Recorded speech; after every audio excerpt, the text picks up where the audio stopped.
Shalom. This is Talk from the Heart, and I'm your host, Dr. Patricia Venegas.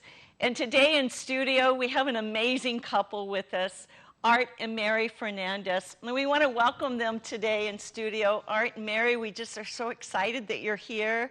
You have such a testimony that I am so excited about to share with our viewers today. We're going to be talking about marriage and how the Bible talks about marriage as symbolic of Christ in the church. And the Bible in Ephesians says it's a great mystery. And if you've ever been married, you know it's a mystery.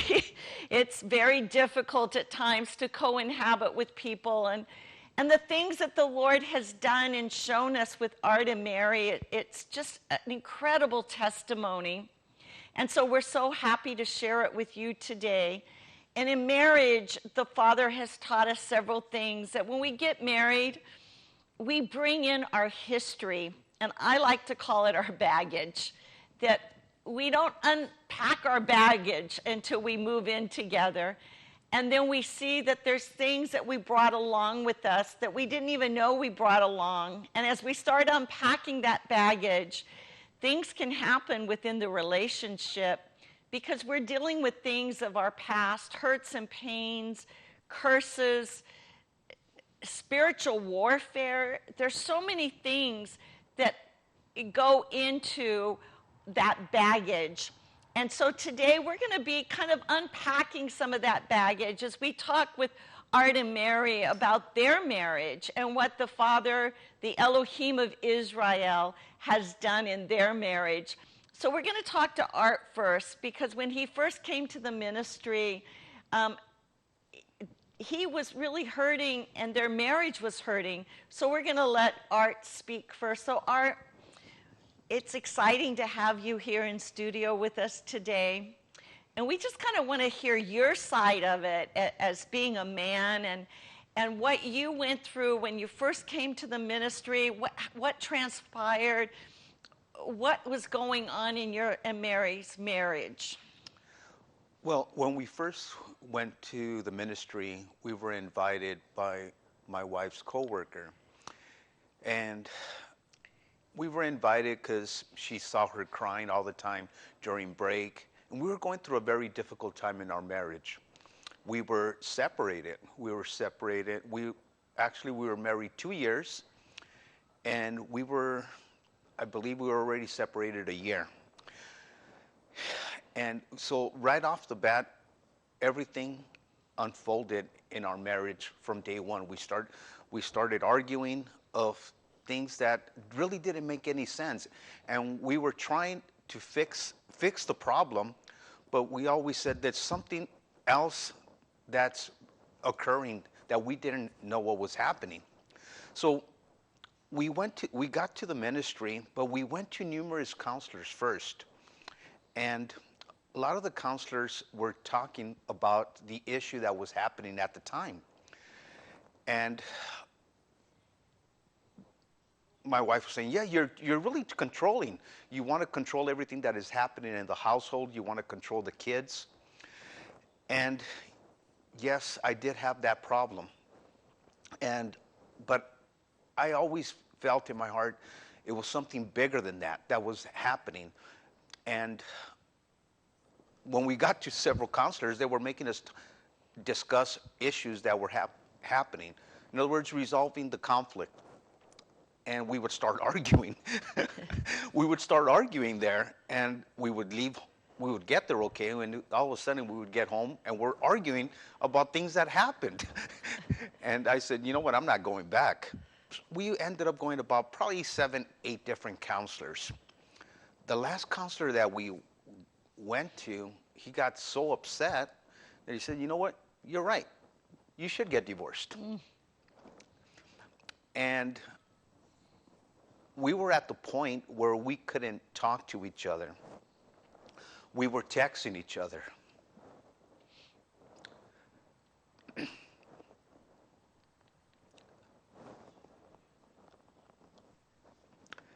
I didn't want to divorce my wife. I just didn't know how to fix what was happening. I didn't know I didn't know how to resolve the issue that was happening. In my household, I had a very controlling father. He would talk down to me, and I would see my parents argue, and the first thing that would come out of their mouth was divorce. So I used it. I said divorce. And what I learned after saying that, you speak that and you allow the enemy to come into your marriage. And I didn't want to divorce my wife. I just didn't know how to fix it. I had the answers to my finances. I had the answers to everything that was happening. I just didn't want to surrender to God. And I believe that the reason I didn't want to surrender to God, because I pictured God the way I saw my father. Very mean, very controlling. My father wasn't loving. He was, from a very young age, my dad always talked down to me and told me, you would never amount to anything. I was told, I always questioned. We were raised in Los Angeles, but I was born in El Paso, Texas. And I always wondered, why was I born in El Paso? Well, during the part that my mom was pregnant, she was running from my dad, and they were getting divorced. So I was born in El Paso. And there was a lot of conflict, a lot of arguing at the time. And my dad was a yeller, and he would yell at my mom. So I was told that when I was born, my dad wanted to embrace me. And as soon as I heard his voice, I started crying uncontrollable. And the first thing that he did, he rejected me even more. So I was told that I remembered hearing his voice as the way he would yell to my mom. And he rejected me because I would cry instead of embracing me while I was crying. So I carried all that baggage into our marriage, and now I wanted our marriage to work. I wanted to love my wife, but I didn't know how to love her. I didn't know how to look at her the way Christ loves her. I pictured her the way supermodels are supposed to be. And that's the way I wanted her to be. So when we got to the ministry, she was always crying at work, and her friend Linda told her, you got to go see Patty. You got to go see Patty. She sees the real people that are trouble cases. And we couldn't talk to each other, so we were texting each other. And she texts me, she says, are you going to file for divorce or am I? And you could go ahead. You're taking nothing with you. I was a real jerk. And I told her, you came with nothing, you leave with nothing. I laugh about it now. And she texted me and she asked me if I wanted to go. And I told her, I'll let you know Saturday. And she says, well, it is Saturday. And I told her, okay, well, I'll let you know Saturday if I could go. I had nothing going on, and I just wanted to be a jerk. And she told me, well, okay, if you want to go, I'll meet you there. She met me there, and when she met me there, I met her outside. We drove in separate cars. And the first thing I drilled her outside, and it's, if you tell anyone about our business, I'll leave you here and I won't come back. I couldn't understand. We were going to church, but being a Christian, why was this happening? I was like, where is God? What's happening to our marriage? Why is this happening? But I couldn't understand that we allowed all this baggage to come in. So I drilled her outside, and I told her, if you tell anyone about our business, I'll leave you here, and I won't come back. Sorry, that's the type of person I was. So she was obedient, and she didn't say anything to anyone. God really knew how to bring me in because I love to eat, and it was a potluck. And we didn't really talk to any couples. So first night, I believe that God started working on our marriage. That first night, God started working in our marriage.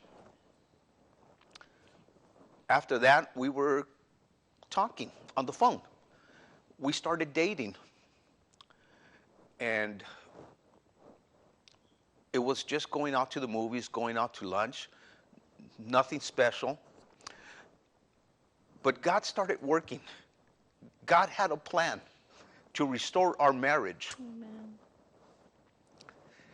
We met this one couple. It was probably a month or 2 months already. We met this one couple, and we were laughing. And he came up to us and he goes, so how long have you guys been married? And I said, 2 years. He goes, oh, okay. We've been married such and such time. And I said, it came out of my mouth. I go, but we're separated. I was actually trying to take those words back. And he said, oh, okay. Well, do you mind if we pray for you? And I said, yeah, sure. I actually thought he was going to pray for us, but he brought Dr. Patricia, which at that point I wanted to run because I saw the way she would pray for people, and I saw the demons just leaving and God really working in them. And I was embarrassed. And I believe that the enemy really lies to us to be embarrassed, to be in shame. And when you came, you prayed for us. And you said, first you asked for permission. You said, is it okay if I pray for you?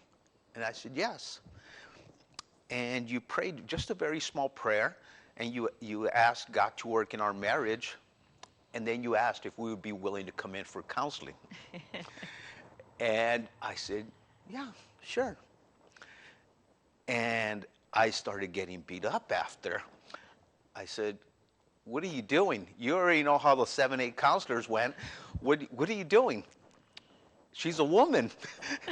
She's going to take her side. So at that time, I was working at monster.com, which I had an hour drive. And Mary called me, and she said, I'll be there early, because she used to work in Glendora. And I told her, you know what? I'm not going to make it. I have an hour traffic. I'm not going to make it. So just go on without me. I'm not going to be able to make it. I wanted to cancel. And I believe that the enemy was putting obstacles in front of me to derail me from God healing our marriage. Amen. And I told her, you know what? I'm not going to make it. Just go on without me. You go. I'm not going to make it. And she said, well, you know what? I'm going to go. Just get there at whatever time you get there. God had a plan, because it was actually during spring break, so there was no traffic from college students being on the road. So I made it there almost 45 minutes earlier, which I was laughing, because God really removed all the traffic from my way. She got there. I actually got there before her. We got there, and you greeted us when we went in. And the first words that came out of your mouth is, how long have you guys been married? And we told you, 2 years, but we're separated. And then you asked, tell me about your past. I was like, where do I start? Where do I start? And I didn't understand why all of this was happening. But one thing I did, God had really put it in my heart. Sometimes we focus on what's happening now, but it's not what is happening now that brought us to this. It's what happened before, the decisions you made before. I came from a very broken family, that my dad was a singer and a womanizer. My mom and dad got married, and he would be singing and come home with lipstick. So he was drinking, in pornography, but all of that was coming into our household. And from a very young age, he rejected me. But as he rejected me, he told me, you would never amount to anything. Mm. So when I was in school, I couldn't learn. I felt I was stupid. I felt I was worthless. I was just taking up space. And I started doing drugs. I started drinking at a very young age. Just wanted to kill the pain that I felt inside. I didn't know why I was drinking. I didn't know why I was doing everything that I was doing. One thing that I got hooked on cocaine from a very young age.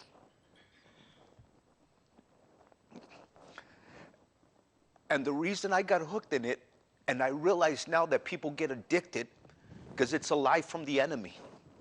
It told me everything that I could amount to that my dad told me I wouldn't. It was introduced to me from a friend, so-called friend. And when I did it the first time, I was hooked. And the reason I was hooked, because it told me everything that my dad told me that I wasn't. It validated me. I was embarrassed to talk to women. I wasn't embarrassed to go out and look for a job. I didn't feel adequate. So when I did coke, it told me, man, I wasn't embarrassed. I wasn't embarrassed being poor. It told me, you're gonna amount to whatever you want to, which it was an absolute lie. Absolutely. It was an absolute lie. I didn't see it at the time. I didn't see that it was a lie. That's why I got hooked. And the more I did it, the more it lied to me. And it got to the point where I almost died. Mm. And I remember, I grew up in a Christian home. And that's why I probably couldn't understand why all this was happening. Where was God? And we were at a print shop getting ready for a party. And I had no license, a suspended license, driving a car with no tags, suspended tags. And I was driving from Montebello to East LA. And we were doing coke for a couple hours, and I was drinking, and now I had to drive home. And I said, man, I don't want to go to jail. And the first thing I was panicking. And made it home. And when I made it home, I lay down on my bed. And I literally felt like I was sinking in. I literally felt like I was sinking in. And it was in December, and I started sweating. And I started sweating so hard, that my shirt, my pants got drenched, and I took my clothes off, and I just wanted to run out. I wanted to run out in the street. My heartbeat was beating so hard that I was just about to lose control. I didn't know what was happening at the time. What was happening, I realize now, is that I wanted to stop my body, but my body wasn't ready to stop. And I said, a couple months prior to that, a friend of ours from high school had OD'd with coke. And the first thing that came to my mind is, I don't want to die. As much as I was abusing my own body, I knew that if I died where I would go. And I said a very small prayer. I said, God, please don't let me die. Amen. Please don't let me die. Very small prayer. But the stupidity in my part, I bargained with God. I said, God, if you save me, I promise I will never do this again. I call it stupid because I was bargaining with God. I was negotiating. But God had mercy upon me. Amen. He had mercy upon me, and he didn't allow me to die. Amen. Amen. He had a plan for me. Yes. I woke up the next day, and I had to pinch myself. I'm alive. Praise God. I'm alive. My mom knew she knew something was wrong. She knew I wasn't on the right track. So she gave me the cold shoulder, and she ignored me, which that pushed me more towards doing other stuff. So the friends that I was hanging around with, they started coming around and giving me the stuff for free. And I said, I can't do that anymore. So now those friends were my enemies. They wanted to fight me. You're not our friend, man. What would happen to you? You think you're better than us? And I remembered my commitment. I remembered what I said. And I'm a man of my word. And I said, I can't do that anymore. I knew the consequences if I went back on my word. And I just had to change my course. I stopped hanging around with them. And eventually, I broke all ties with them, but I still continued to drink. And that went on for years because I was still trying to medicate myself. That's right. From the pain that I felt from my dad. But the pain that I felt from my dad and mom eventually got divorced. So I never really had a father figure in our home to guide me, to show me how a man's supposed to love his wife, how a man's supposed to love his kids, how a man is supposed to take care of the household. I didn't have that father figure. So when my mom and dad got divorced, he remarried. And when he remarried a lady from Mexico, which was a year older than my oldest brother. Wow. So I was like, you married someone else, you couldn't even take care of these kids, and now you have 3 other kids. How are you going to take care of them? And I went for years hating my dad. And what I didn't realize is that hate that I felt from my dad, I was becoming my dad. I was becoming the man that I hated. And I always said, I'll never be like my dad. I'm going to be better than him. Well, I hated him so bad that I was becoming him.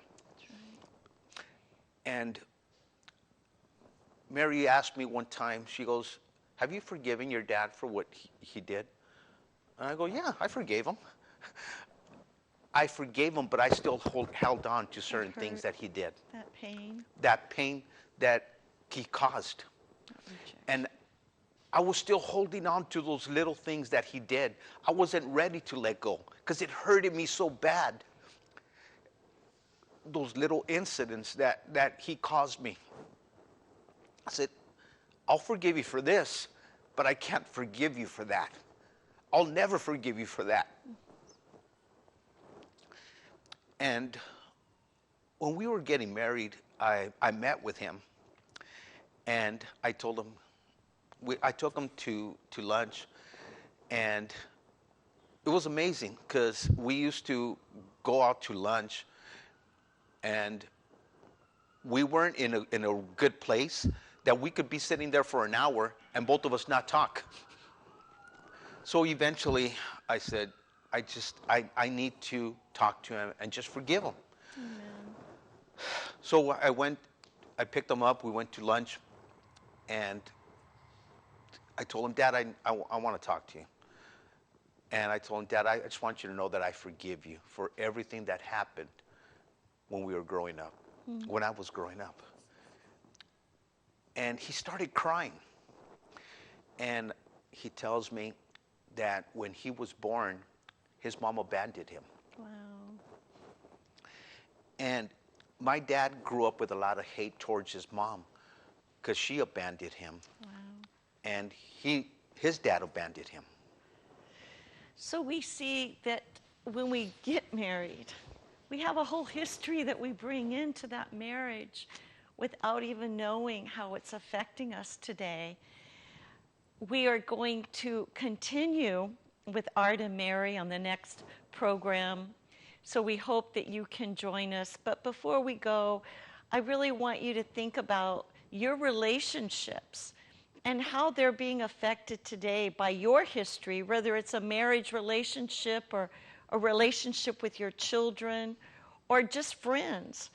That many times we're trying to have healthy relationships when we have so much hurt and pain and bitterness and rejection and abandonment. When we had our other guest on the program, we talked about going back to the womb and how rejection and abandonment can enter in the womb. We see that Art, when his mother was pregnant, that the mother had gone to another state, and the father was angry and yelling at her, and how even in the womb, Art rejected his father. So when he was born, his father really wanted to have a relationship with him, but he was even afraid of his father. He cried. He didn't want that bonding because of what he had actually experienced in his mother's womb. So we see that the father rejected Art because Art was rejecting him. And then throughout the life of Art, he was being cursed by word curses from his father. So we're excited that we're going to continue with Art and Mary at our next program. Until then, we just really pray the shalom peace upon you. Shalom.